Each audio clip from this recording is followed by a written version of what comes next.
Hey guys, Mr. B here again. As you can see, this is my second attempt at this video as I made a silly boo-boo over here. So yeah, this is my continuing calculus series, guys, and I'm doing a limit using conjugates example. This is what I would consider to be a 100% must-know for any calculus exam, and if you're one of my students for the CPT, Calculus Placement Test, or if you're in Newfoundland watching this video, or Labrador, or any student who might be attending MUN, Memorial University of Newfoundland, which is where I attended, you need to know this stuff. It is like a must-know. You absolutely 100% need to know it. So all the conjugate is, if you know, it's a technique we use to rationalize something. So I'm going to get right this time. So if I have x minus root 2, one of the rules is I don't want a root in the denominator, so I would just multiply it by, I did it again, x plus root 2 over x plus root 2. So all you do is basically keep everything exactly the same, then you change the signs. So where that comes in for us is, the thing about these examples is these are indeterminate form. So if I put in my 0 into this guy, what I get is 0 over 0. So that's indeterminate form. I can't tell what this limit is going to be just by, you know, direct substitution by putting the 0 in here. So what I need is I need another method. I need to change this guy. So one of the things I can do to sort of, I call it rig-a-jig, the format, is to use the conjugate. And I tell my students, if you see a root in a limit, the first thing you should think about, if it's not infinity, if it's to a number, is conjugate. So, you know, you should start training your brain a little bit for that. So the conjugate of this guy is 5 plus root 25 minus x, and then 5 plus root 25 minus x. So recognize the part that we're conjugating is this top part. So that part I can do fl.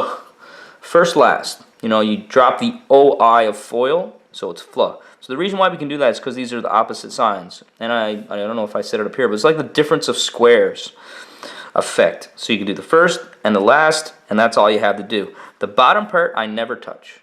I never touch it. All I'll do with it, and I'll show you now in a second, unless I absolutely have to, which, you know, generally isn't the case. So the top part I'll do the first.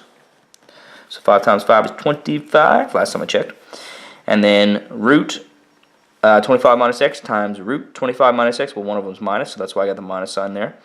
And then what we do is we get 25 minus x. So really what you end up doing with these is getting, you put a minus sign in between, and you might hear my heaters clicking in there, ever loud heaters.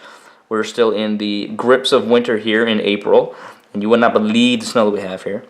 And so we have, I never drew my arrow in here. So 5 times 5, and then this guy's just always separated with a minus sign in between. And if you have roots, basically you get the radicand. On the bottom, like I said before, I'm not distributing this out. I'm leaving that x out here, and the reason why I don't distribute it in, because my hope is that x cancels. I want that to cancel. And if that cancels, I've done my job. So, let's simplify this top part now. See what happens here. So 25 minus 25, well, that is 0. And then negative x is positive x. So the 25's cancel, and I'm just left with the positive x. So you got to watch your signs. That's why I always use brackets after that guy, because that's actually, you know, it's in tricky. It's a plus x. And then I got x, 5 plus 25 minus x. So it's the same thing when you're doing rational limits, or rational functions. You want to cancel out, you know, a 0 over 0. So whatever your number is generally tells you what factor you're going to cancel out. So since it's 0, I know I'm going to cancel an x. So then what I get left with is a limit as x goes to 0. I'll move this up. Here we go. Limit as x goes to 0. And that's 1 over 5 plus 25 root x. And then I get 1 over 5 plus 25 minus 0, or 5 plus 5, and the square root of 25 is 5. So that becomes 1 over 10. And there's my limit. That's it. So, I mean, you know, you see how much work's involved, but it's a really systematic process, and they're all very, very, very similar to that. All right? So let's try another one of these. Just strip off my dot matrix paper. Well, that didn't go well. There we go. So let's try another one. Let's see. So the limit, am I in the camera? Here we go. The limit as x goes to -1, 2 plus x all over x plus 1. Alright, so first thing we do is recognize that this is indeed 0 over 0. So if I plug the -1 in here, I get 0 over 0. Now, so you're probably thinking, what I'm thinking is that I am going to cancel out a factor of x plus 1. So this x plus 1 on the bottom here, since I have a limit to -1, that's what I want to cancel. So that's what I'm looking for. So now I'll conjugate. So I'll multiply the top and bottom by the conjugate of the root. And the reason why I know it's conjugate, because you got this root guy up the top here. So 2 plus x all over x plus 1 times 2 plus x minus x. So notice I'm only changing the signs between two terms. I'm not changing the sign underneath the root sign. Excuse me. Minus x. So again, the part that I'm conjugating is fla. The part that I'm not conjugating, which is the bottom, I'm leaving it alone. So I end up limit as x goes to -1. So I do first. So I get left with 2 plus x. And then last, minus x squared. Does that make sense? Yep. And then on the bottom here, I leave this guy alone. Plus x minus x.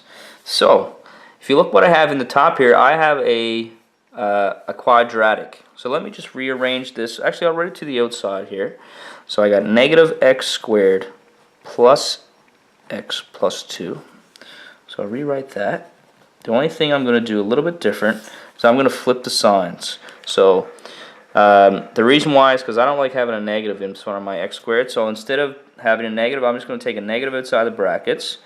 And then I'm going to be left with x squared minus x minus 2 all over x plus 1 square root 2 plus x minus x. So now I need to get a factor of x plus 1. So what I can do is I can factor this guy.